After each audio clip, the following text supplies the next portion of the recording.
एक और राजर्षि नारद देवा सभी उपस्थित हैं। ठीक उसी कथा प्रसंग के कुछ भाग को लेकर अद्यमया कथा प्रस्तूयते त्वया सर्वे श्रोतारः सावधानतया कथा श्रवणं कुर्यानंद भगवान की जय। बोले श्री कृष्ण भगवान की जय। बहुत ही सुंदर प्रसंग चल रहा था। श्री धनीजा बाबा सेवा समिति द्वारा संचालित सत्संग राम कथा में आप सुन रहे थे। भगवान शंकर को प्रभु राम सम्मुख आकर के समझाए और समझाने के बाद उमा से विवाह करने के लिए प्रणा देने के बाद अंतर्ध्यान हो गए और चले गए। तभी उसी समय जैसे हो जाते हैं, भगवान शंकर ने प्रभु राम को अपने हृदय में वक्षस्थल में स्थापित किया। उनका मनन चिंतन करने लगे। वैसे ही आ गए। तब अहिंसा शिष्यो वही आए, बोले प्रभु अति वचन सुहाए। तभी सप्तऋषि भगवान शंकर के पास आ गए। बोले प्रभु अति वचन सुहाए। और महादेव जी ने अत्यंत सुंदर वचनों को सप्तऋषियों को सुनाया, सप्तऋषियों को समझाया।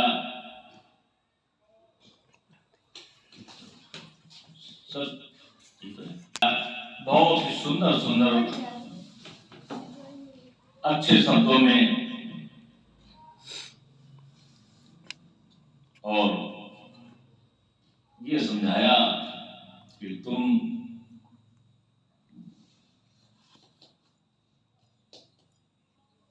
पार्वती पहन जाए तुम और प्रेम परीक्षा ले, गिरे प्रेम पठेयो भवन दूर करे संदेह।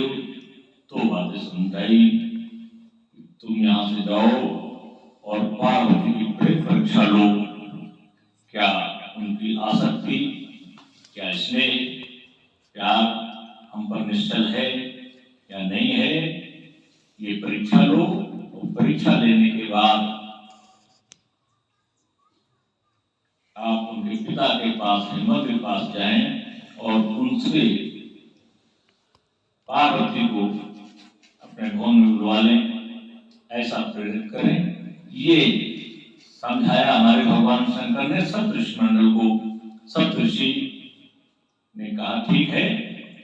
अब संदेश को लेकर के ये जाते हैं और ये भी कहा ये संदेश दे देना, संदेश दूर, जो भ्रम है इसे दूर कर देना, संदेह मिटा देना कि भगवान शंकर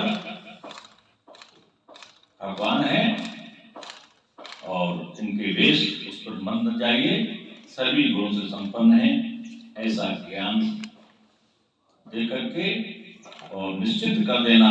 विवाह की तैयार कर देना, ऐसा सप्तऋषि मंडल को समझाया है। सप्तऋषि मंडल जाते हैं। कहाँ जाते हैं? ऋषि ने गौर देखी कहाँ कैसी, पहुंच गए। पार्वती जहाँ तपस्या कर रही थी, सातों ऋषि पहुंच गए और देखा पार्वती को कैसे, मूर्ति मंद तपस्या जैसी। ऐसे देखा जैसे स्वयं साक्षात तपस्या ही उमा के रूप में बैठी हो। उमा के रूप में ठीक साक्षात तपस्या बैठी हो, मूर्ति मंद तपस्या जैसी। ऐसा देखा हमारे ऋषियों ने। गौरी को देखा है। बोले मुनि सुन शैल कुमारी, करो कवन कारण तब भारी। ऋषियों ने पूछा शैल कुमारी से, ये ज्वाइन नहीं हुआ।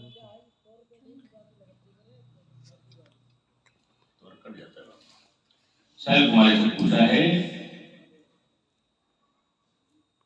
कि ये तुम क्यों तप कर रही हो, ऐसा कौन सा कारण है तपस्या करने का?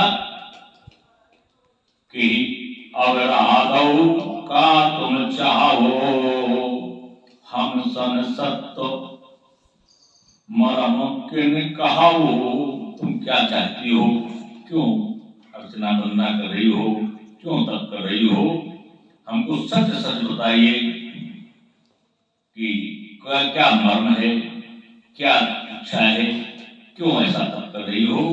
कहा पे बचन मनु अति सकुचाई, हंसे हो सुने हमार जड़ताई। पार्वती ने कहा कि हम अगर संकोच करते हुए पार्वती ने कहा है कि अगर हम कुछ अपने मन की बात बताएंगे तो आप हंसेंगे और हमको मूर्ख कहेंगे, हमारी जड़ताई बताएंगे, क्योंकि मैं पर्वत पर उत्पन्न हुई हूँ। पर्वत जड़ होता है और जड़ अटल और अड़िग होता है, ना हिलता है न डुलता है, ना कोई उसे हटा सकता है। तो ऐसे ही सोच पर्वत की और वही सी सोच हमारी है, हम बिल्कुल अड़ग हैं,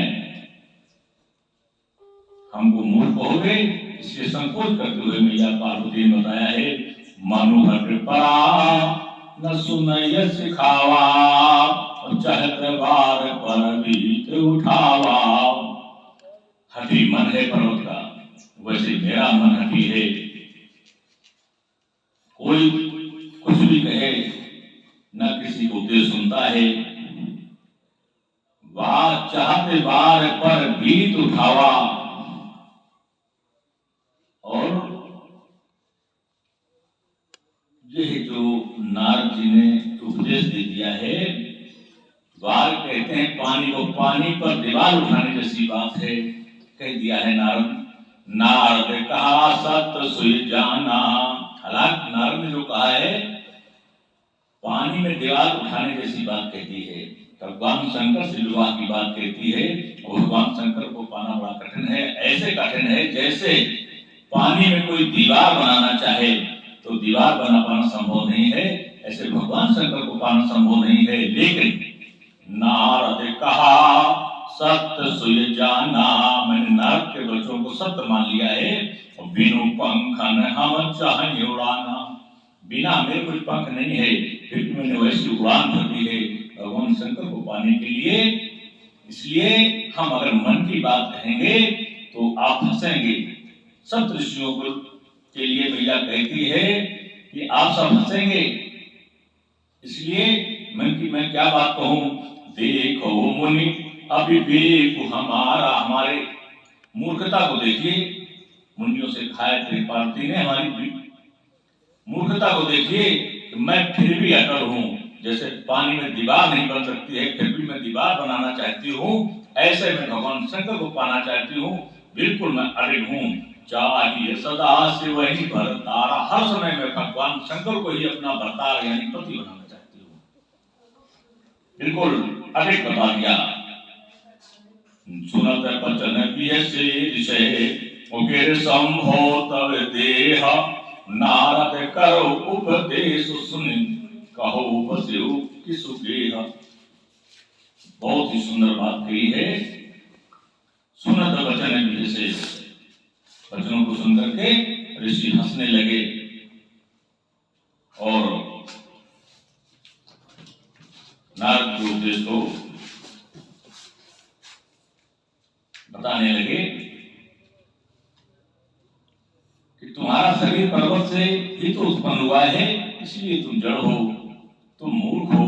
भला कहो नारद का उपदेश सुनकर के आज तक किसका घर बसा है? किसी एक का घर बसा हो, नारद ने किसी एक का घर बसा दिया हो तो नारद को अच्छा समझो।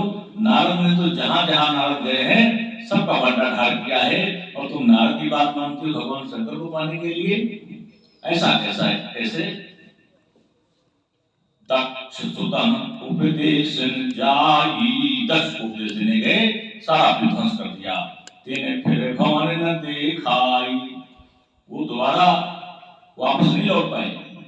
ऐसा समझा दिया हमारे नारद जी ने चित्र केतु कर घर उन उघाला, चित्रकेतु को घर को भी विध्वंस कर दिया और कनक कैसे कुकर पुण्य असहाला। चित्रकेतु के घर को नारद ने चौपट कर दिया। यही हाल हिरण्यकश्यप का भी किया। हिरण्यकश्यप को भी ऐसा नारद ने समझाया कि सारा बंटाढार कर दिया, सारा बंटाढार कर दिया। तो नारद ने सारा बंटाढार कर दिया तो नारद की बात मत मानिए, बिल्कुल मत मानिए।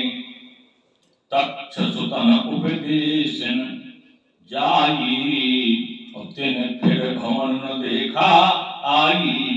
चित्रकेतु कर घर उन घाला और कनक कसई को कर उन असहाला। इन नारद के वचनों को बिल्कुल मत मानिए। नारद के ने किसी का भला नहीं किया है।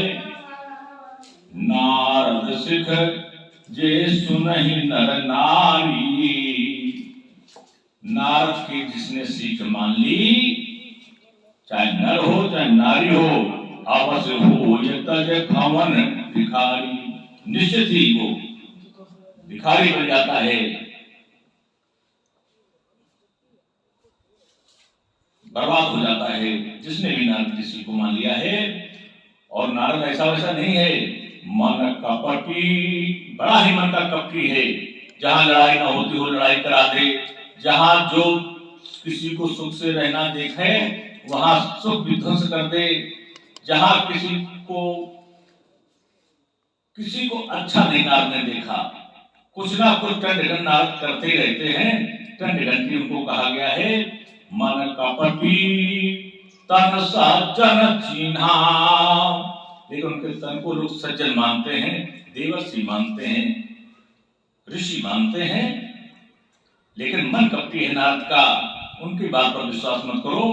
आप सरस सब ही चिन्हा, आप बड़ी सरस हैं, सरल हैं और निश्चल हैं।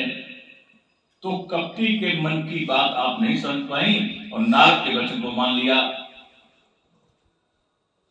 और नारद सबको अपने जैसा बनाना चाहते हैं। नारद का घर स्वयं कभी नहीं बना।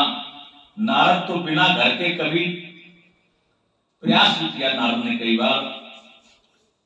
एक बार स्वयंवर चल रहा था,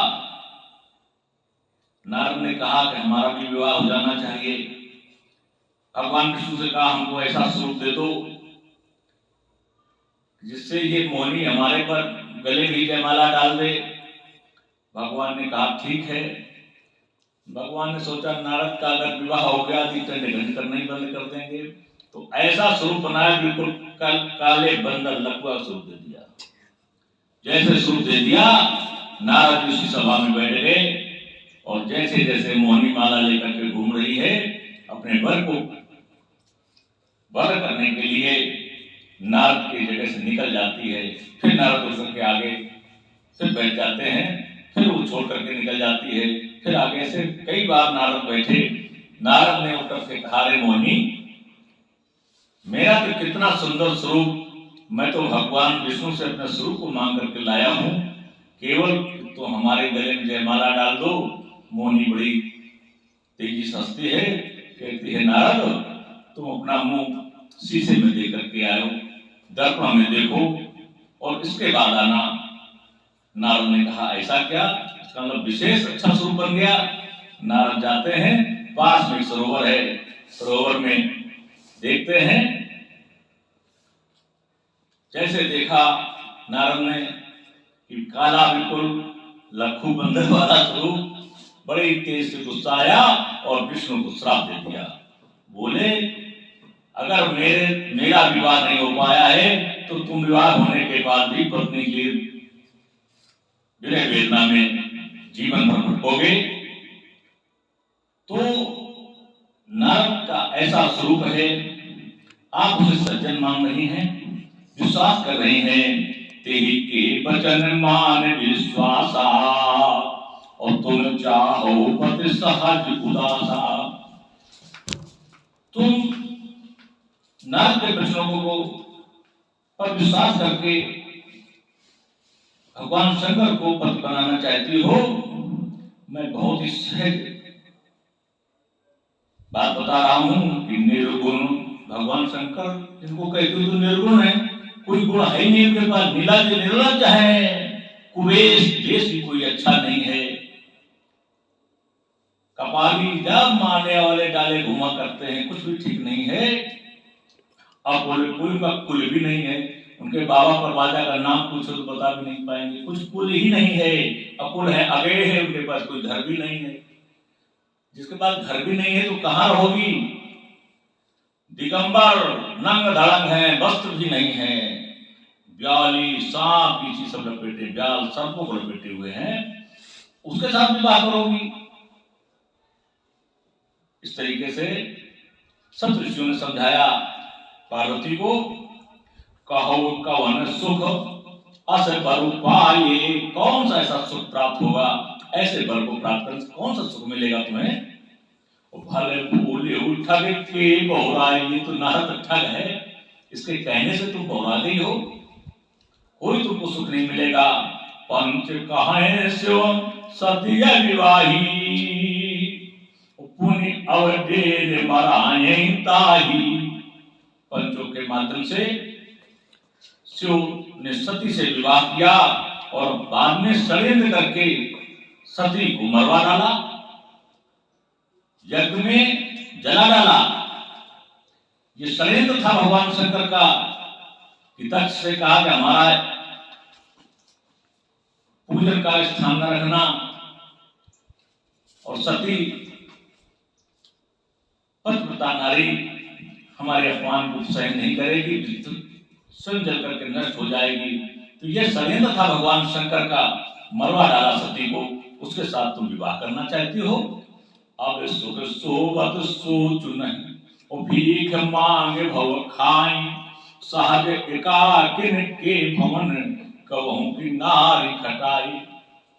कहा जो कभी सोता नहीं है, सुख भोगता नहीं है, मांग करके खा लेता है और आराम से सो जाता, निश्चित हो जाता, न उसे पत्नी की चिंता है न किसी और की चिंता है, ऐसे के साथ विवाह करने से क्या लाभ है? सहज एकाकिन के भवन, जिनके कोई भवन ही नहीं है, और कहूं कि नारी खटाई, जिसके पास भवन नहीं वहां कौन सी नारी रह सकती है? कभी नहीं रह सकती है, और तुम वहां विवाह करना चाहती हो। समझाया हमारे सप्त ऋषियों ने, समझाया पार्वती को, ये भी समझाया आज मानो कहा हमारा, आज भी मेरा कहना मान लो कि हाँ मैं तुम्हें कहूं वरुणी के विचार, बहुत बढ़िया सुंदर वर तुमको दे देंगे। भगवान विष्णु के लिए संकेत किया है हमारे सप्त ऋषि मुनियों ने। अति सुंदर सुचि सुखद सुशील, बहुत ही सुंदर हैं, सुखद हैं, सुख देने वाले हैं, बहुत ही सुशील हैं।